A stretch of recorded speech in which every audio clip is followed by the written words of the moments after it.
అన్యోన్యమంతా సంసారం నిలబడుతుంది. లేకపోతే ఏముందని వెళ్ళిపోతారు. విడిపోతే ఎక్కడ ఎవరు బాధ అంతే. ప్రేమలు ఇప్పుడు లేవండి, తగ్గిపోయింది చాలా మటుకు. ఏదో ఇంకా వాళ్ళ పనులు చేసుకోవడం ఏదో జరిగిపోతూ ఉంది అనుకోండి. అంత ప్రేమలు ఎక్కడ లేవండి ఇప్పుడు ఈరోజు. అంటే ఒకప్పుడు ఒకరికి ఇంకొకరు భరోసాగా ఉండేవారు. అంటే ఎందుకంటే వీళ్ళ పెద్దనాన్నగారి పిల్లలు కూడా ఆయన చూసేవారు. మా నాన్నగారు అన్నయ్య వాళ్ళ బిడ్డలు కూడా పెళ్లి చేశారు. వాళ్ళని కూడా అమ్మాయి, వాళ్ళ ఆడపిల్లలు కూడా అమ్మాయి. చూడండి నాన్న ఎట్లయితే తన చెల్లెలు చూసుకున్నారో అట్లే నా తరపు అన్నగారి పిల్లలు వాళ్ళు చనిపోయారు తెలియాలి. వాళ్ళ బిడ్డలకి పెళ్లిళ్ళు పేరెంటాలు అన్నీ చేసింది అమ్మాయి. అమ్మలా చేసింది కాబట్టి అది మాకు మార్గదర్శకం ఉంది. ఇప్పటికీ వాడు కొంచెం ఒక మాదిరి పరిస్థితి ఉంటే వాళ్ళకి ఇల్లు కూడా పెట్టడం కానీ, వాళ్ళకి పెద్దవాళ్ళు ఉంటే కనుక ఎవ్రీ మంత్ మా పెదనాన్నగారి అమ్మాయి ఉంటే ఆడు అప్పుడు 70 వాళ్ళకి ఎవ్రీ మంత్ మా ఇంటి నుంచి మొత్తం వెళ్ళిపోతాం 10,000-15,000 ఎన్నో సంవత్సరాలు పోతాను బ్యాంక్ అదంతా కూడా మా పెద్దలు తెచ్చింది. వాళ్ళు కూడా వచ్చి అమ్మ అంతా ప్రేమగా చూస్తారు, ఇష్టంగా చూస్తారు. అమ్మ ఇందాక చెప్పినట్లు ఇచ్చే మెసేజ్ ఏంటన్నది అమ్మ మాటలో చెప్పాలంటే బంధాలు బాంధవ్యాలు అన్నది ఎనలేని ఆస్తిపాస్తులు. సో ఎలాగైతే డబ్బు ఎంత సంక్రమించింది, ఎన్ని ఆస్తులు వచ్చాయి ఫిజికల్గా అనే దాని మీద కంటే కూడా ఇవి ఆస్తిగా తీసుకుంటూ దీన్ని విలువ ఎరిగి గుర్తెరిగి దాని ప్రభావం తెలుసుకుని అది కనుక మనం ఇచ్చిపుచ్చుకుంటే ఫ్యామిలీలో అంటే దాని మించినటువంటి గొప్ప సంపద ఉంటుంది.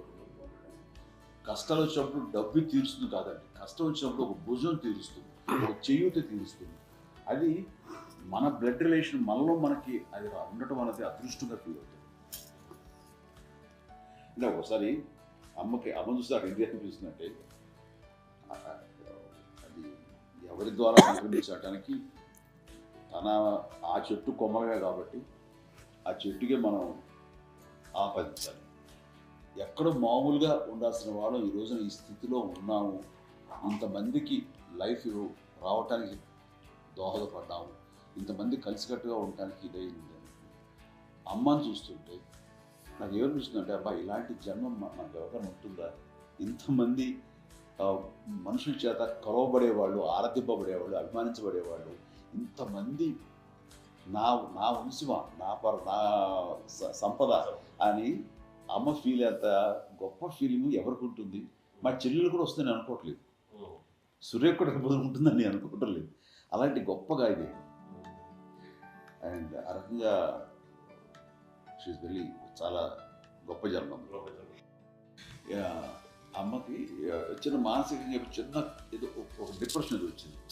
ఏదో నాన్న గుర్తుకొచ్చో, నాన్న లేరన్నో, లేకపోతే వాళ్ళ అమ్మగారు కూడా అదే టైం చనిపోయారన్నో, తన దగ్గర ఉంటారు ఏదో ఉన్నప్పుడు మేము అందరం సపోర్ట్గా ఉండి మా కొనాలి నా దగ్గర ఉంది అని చెప్పి సపోర్ట్లో అమ్మ వేరే ఉన్నప్పుడు ఒకటే మాట అమ్మ నీలాంటి గర్భం అంటే అంజనమ్మదే గర్భం అని బయట ఎన్నోసార్లు నా ఫ్రెండ్స్ కానివ్వండి, బయట కానివ్వండి, కొన్ని సందర్భాల్లో మీటింగ్లో కానివ్వండి, స్పీచెస్లో కానీ అన్నవాళ్ళు ఎంతోమంది అన్నారు. వాళ్ళు ఆ మాట అంటే రీజన్ తెలుసా నీకు?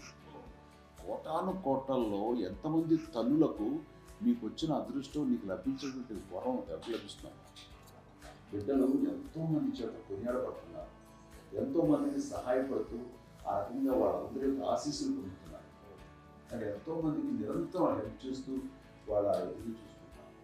అవి ఆ భగవంతుడు మీరు చేసిన పూజల వలన ఆ భగవంతుడు మన నెక్స్ట్ తరాలకు కూడా మనకి ఇలాంటిది వారసత్వంగా ఇస్తూ అదే రకంగా కొనసాగించేలాగా మనకు అదృష్టాలు ఇచ్చారు. ఇంతమంది ఎవరు మీ నుంచి వచ్చిన వాళ్ళే, మీరు ఎంత గొప్ప గర్భం, ఎంత గొప్ప జన్మ అనేది. అలాగే నువ్వు ఇలా అవ్వలేదు ఎంతసేపు మీరు హై లెవెల్లో ఉండాలి ఫీలింగ్స్గా నువ్వు కానీ. అంటే నువ్వు ఇలాగా కుంగిపోవడం మాట చెప్పినప్పుడు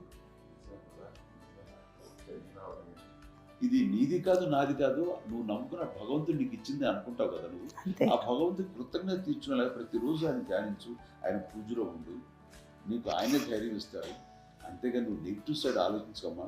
మా అందరికీ పాజిటివ్నెస్ ప్రివైల్ చేసిన దానివి, ఇచ్చిన దానివి, అందించిన దానివి. అలాంటి నువ్వు నెగిటివ్ వైపు వెళ్ళిపోకూడదు అనుకుంటే అంతే, మళ్ళీ అటుపక్క ఎప్పుడు వెళ్ళలేదు.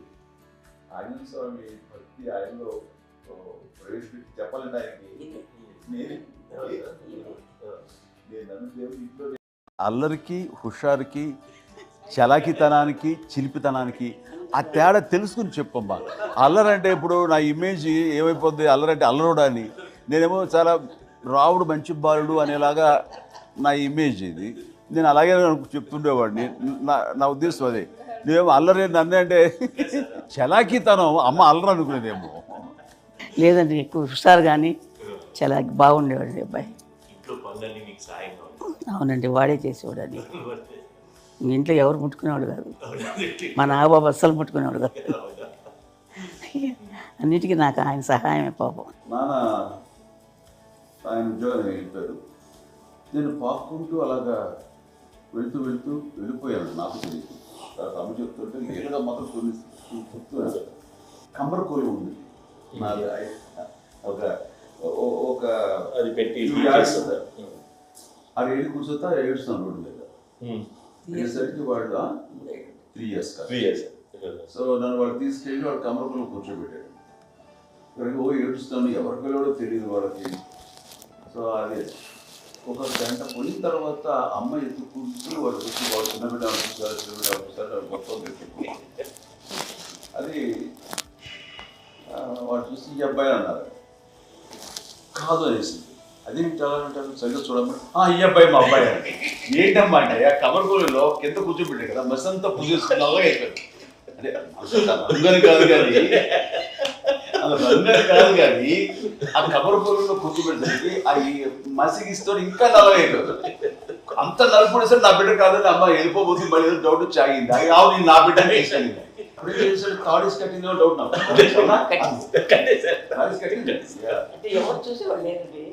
అమ్మేమో అల్లరు అనుకునేదండి. నాకేమో చిన్ననాటి మహాభాగవతం కృష్ణుడి కార్యక్రమం అనుకుంటాను. ఆయన మహానుభావులు అయ్యే వాళ్ళందరికీ ఆ లక్షణం ఉంటుందేమో వచ్చినప్పుడు.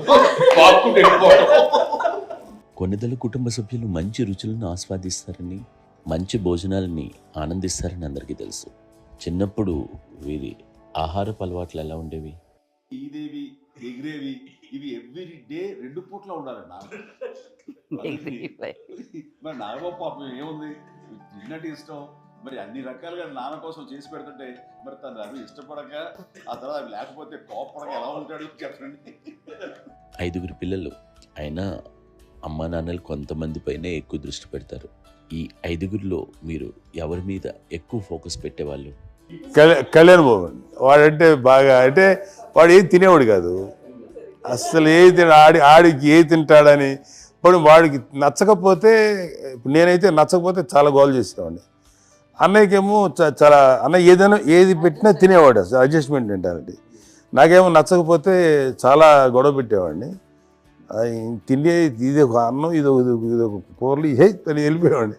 అమ్మకు అమ్మతో తిట్టి నాకు వెజిటేరియన్ ఎలర్జీ ఉండేది, అంటే చిరాకు అనమాట. కళ్యాణ్ బాబు ఏంటంటే తనకి ఇష్టమైన ఫుడ్ ఉంటే తింటాడు సైలెంట్గా, బాగలేకపోతే సైలెంట్గా వెళ్ళిపోతాడు. అమ్మకి ఏమంటారండి వదిలేమో తన తింటాడు, అటు నిశ్శబ్దంగా నిరసన ప్రకటించేవాడు. దాంతో వాడి గురించి చాలా ప్రొటెక్టివ్గా చూసుకునేది అమ్మ. పైగా చిన్నప్పటి నుంచి కొంచెం వాడు వీక్గా ఉండేవాడు, అంత బలమైన ఇది కాదు. దాని తర్వాత కొంచెం అందుకని అమ్మ వాడిని స్పెషల్గా చూసుకునేది. వాడు స్పెషల్ కిడ్ అయ్యాడు ఇంట్లో. మీ అమ్మగారు మీ అక్క చెల్లెళ్ళకి ఇచ్చిన సలహా ఏంటి? అంటే ఇండిపెండెంట్గా ఉండుంటారు అమ్మ, ఎవరిలో డిపెండ్ అవ్వద్దు.